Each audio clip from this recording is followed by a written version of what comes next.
L'ancienne Peugeot 308 devient électrique en Chine. Dongfeng Fukang ES 600 2022. Ok, d'accord.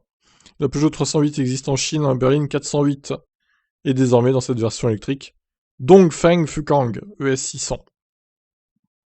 La nouvelle Peugeot 308 chinoise est ni nouvelle, ni une Peugeot, car le partenaire du constructeur français Dongfeng aime reprendre à son compte ses modèles. C'est un accord classique qui avait démarré en 95 via la Citroën ZX Fukang et continue d'aujourd'hui. Parmi les curiosités locales, on trouve la 308 en version berline à mâle Peugeot 408. Jusqu'alors, ce véhicule optait pour des moteurs essence. En 2022, Dongfeng a décidé de concevoir son propre modèle sur cette base, mesurant 4,75 m de nouvelle calandre, logo spécifique. Le style est identique, mais avec une petite différence, elle est électrique. La compacte devient ainsi la Dongfeng Fukang. Techniquement, la marque reste discrète sur les informations, on apprend en revanche que le moteur développe 150 chevaux, soit davantage que les modèles européens. Sa Vmax serait de 140 km/h pour un poids total de 1,5 tonne. Création chinoise pour la Chine, la Dongfeng Fukang ES600 n'a aucun avenir en Europe. Cependant, Peugeot va bien commercialiser une 308 à motorisation 100% électrique en France.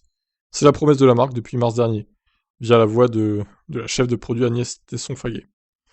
Cette future i308 devra utiliser la plateforme STLA Medium et non l'actuelle ICMP, comme la Citroën IC4.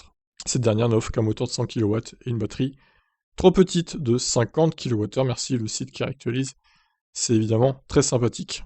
La nouvelle base semble ainsi plus réaliste en termes de performance et d'autonomie pour titiller la Mégane E-Tech, jusqu'à 220 chevaux et 470 km. En contrepartie, la date de sortie sera fin 2023 au mieux, voire 2024.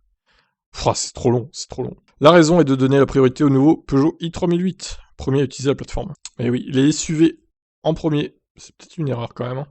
En vrai, la plateforme qui utilise la batterie de 50 kWh et 46 kWh utile, elle est déjà dépassée depuis un moment, donc faut vraiment arrêter de... Alors pour la i208, à la rigueur, bon, si baissait un peu le prix, ça pourrait être justifié. Pour la IC4, ça l'est moins. La IC4 qui est quand même beaucoup plus grosse que la i208. Et faut vraiment arrêter d'utiliser ces plateformes, hein. À part pour la i208 à la limite, mais le reste, faut vraiment arrêter. Hein. Donc voilà pour cette 308 ancien modèle qui va avoir une cure de jouvence en Chine, puisqu'elle va passer à l'électrique. Je vous laisse commenter ça, ciao!